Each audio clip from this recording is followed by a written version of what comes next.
Not that it seems like you even become rich anyway. How dare you? You can't just say things like that! As if you could ever be the one to tell me how to act.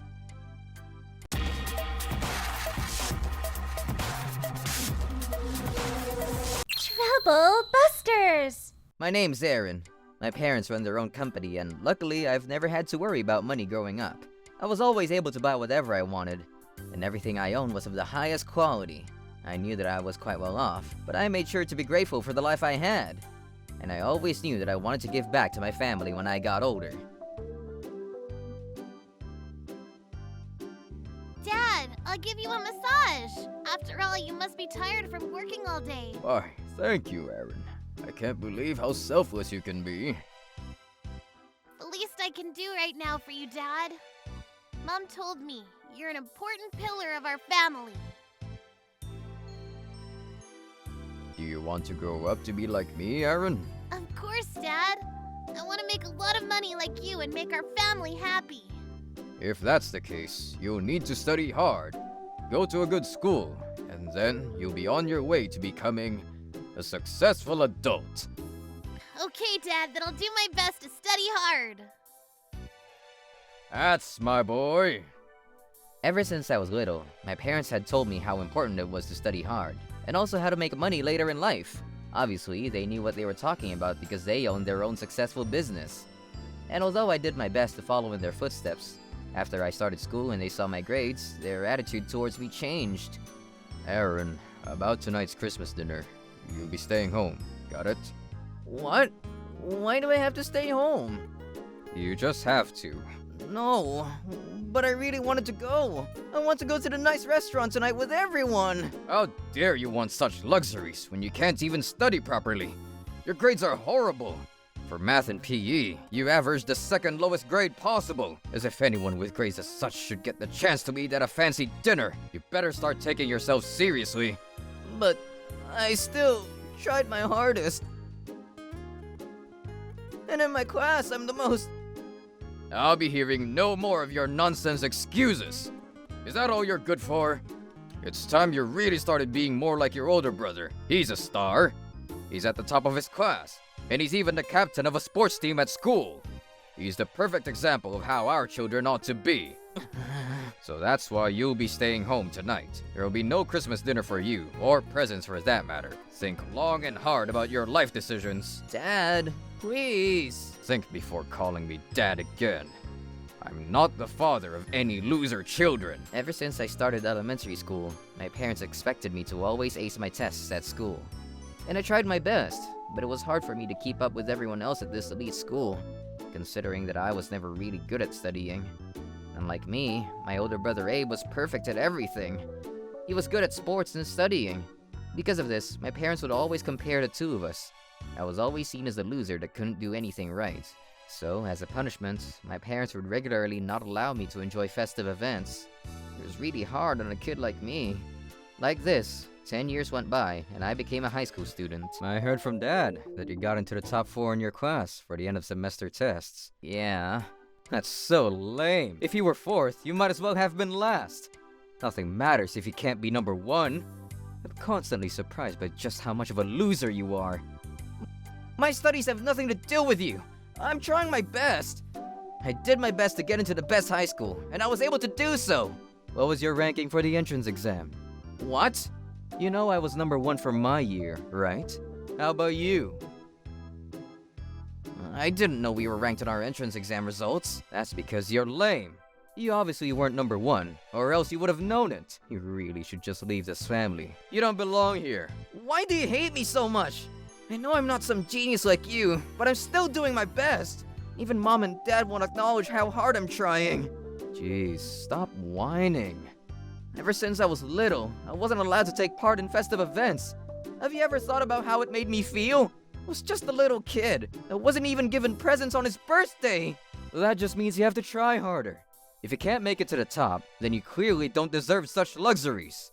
That's why everyone's been so strict on you. Not that it seems like you'll even become rich anyway.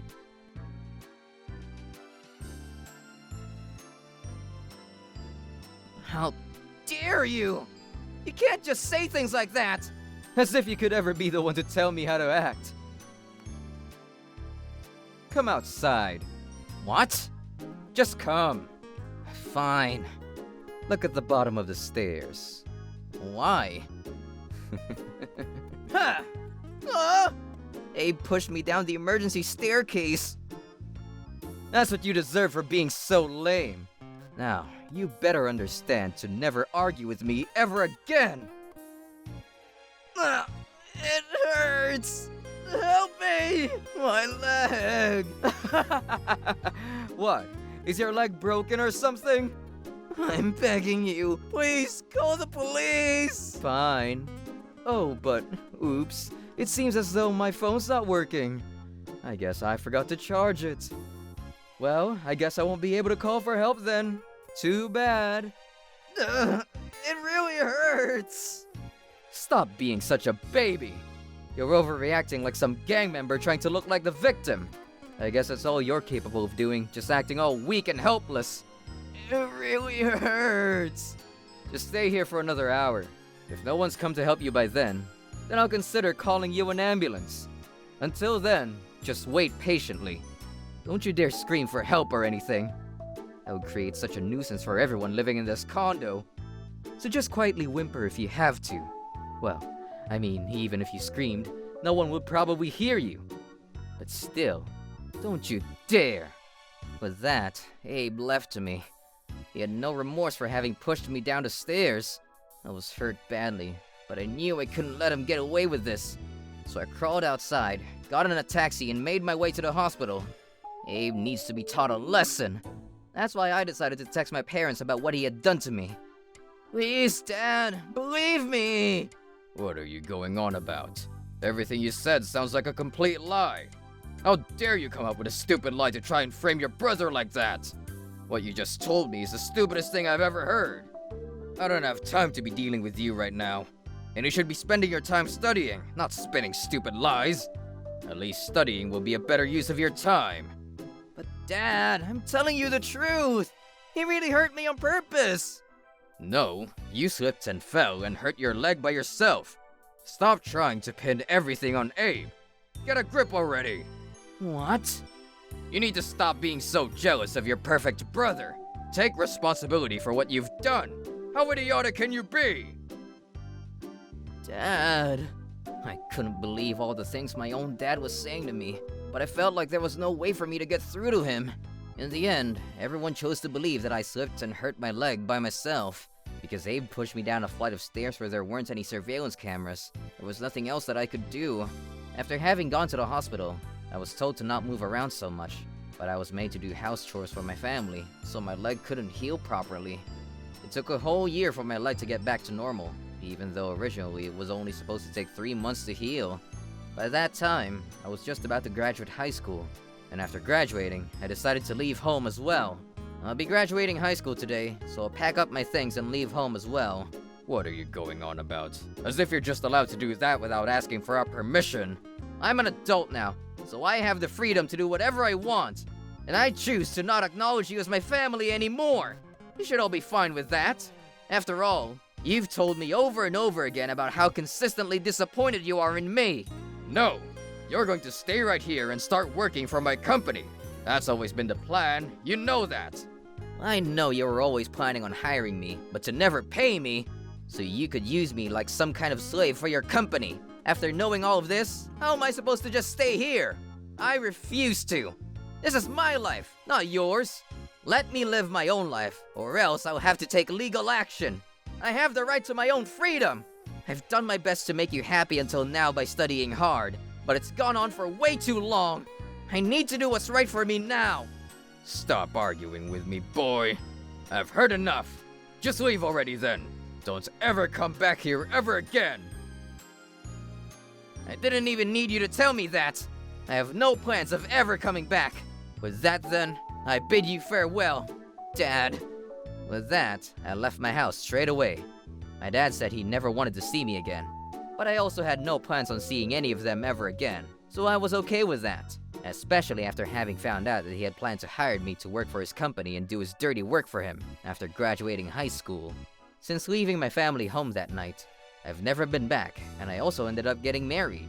I was happily living together with my wife, when one day I got a call from my estranged dad. Is that you, Aaron? Who is this? As if you could ever forget your own father's voice. Anyway, what are you doing now? It has nothing to do with you. I don't have time for this, Aaron. Abe collapsed. We took him to the hospital to get checked, and it turns out that he has a problem with his pancreas. We need to find him a donor ASAP. That's why you need to get to the hospital now. We're at the big hospital near our house. You know the place, right?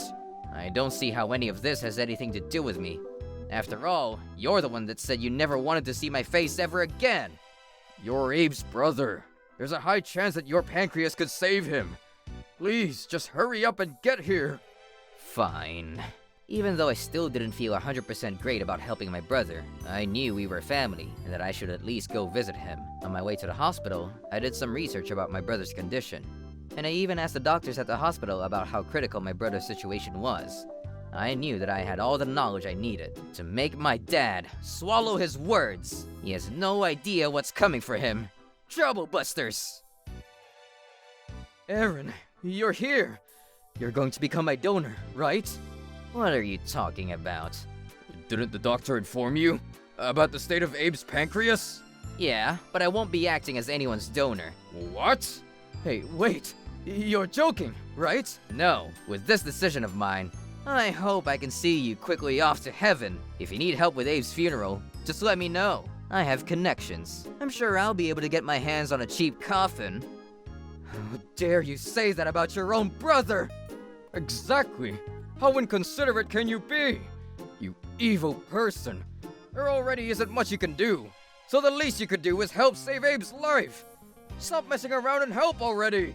No, you stop messing around. What? Abe doesn't even need a donor. Don't you remember paying off the doctor to not tell me that he doesn't actually need a donor? It would be best if he found a donor. But he can also get away with simply just getting rid of part of his pancreas. But the latter would be more expensive. And there's always the possible risk of Abe getting sick again. You knew that finding a donor would be cheaper and there'd be less risks for Abe. That's why you came to me, asking if I'd become his donor. That's enough, Aaron. I researched about Abe's condition, so I know what I'm talking about. I even got a good friend of mine who's a doctor that confirmed what I found out. Why is it that you're so concerned about money now, though? Whatever happened to your company? How dare you change the topic? We're talking about Abe here. Maybe if you grovel, I might think about becoming Abe's donor. You? After that, my dad finally revealed that his company was going under. And because of that, he didn't have enough money for Abe's surgery to just cut a part of his pancreas. He needed to find a donor, because that would have been cheaper. My dad ended up groveling, and that's when I knew I had to throw my final blow. Please, I'm begging you, Aaron. Fine. Seriously? Then let's get you checked to see if you're a match for me. I'm not going to become a donor, but I'll help pay for his surgeries if you pay me a monthly interest of 10%. Simple. What? Hey! You need money either way, right? So I'll lend it to you. After all, you can't take out a loan from the bank, right? And it's not like you'll go to a loan shark either. I mean, you can if you want, but they'll surely ask for more than 10%. You don't have to make up your mind up now. Get back to me when you've made your decision. I'll be off then. This isn't a joke, Aaron. Your brother is in a critical condition. How dare you leave him like this? Exactly. How dare you? You're supposed to save me. That's what brothers are for. Then what do you have to say for yourself when you pushed me down the stairs? If I fell head first, I wouldn't be here right now. Think about that. With that, I left the hospital. Soon after, my dad called me again, and he accepted the offer I had made to him earlier. Even after Abe's surgery, however, he never fully recovered, and had to have multiple follow-up surgeries. And even though it seemed as though Abe will be bedridden forever, I made sure to go through a lawyer about the offer I had made to my dad. So I was protected no matter what happened. With everything going on with Abe and his own company, it seemed as though my dad was under a lot of stress. My mom also had to work overtime for Abe, and even Abe himself had to work from the hospital bed. This just goes to show that karma really does come around. I did feel a little bad for everyone, but then I thought back to all that they had put me through. I hope they take a little something away from this experience, and that they grow to become better people. Trouble busters!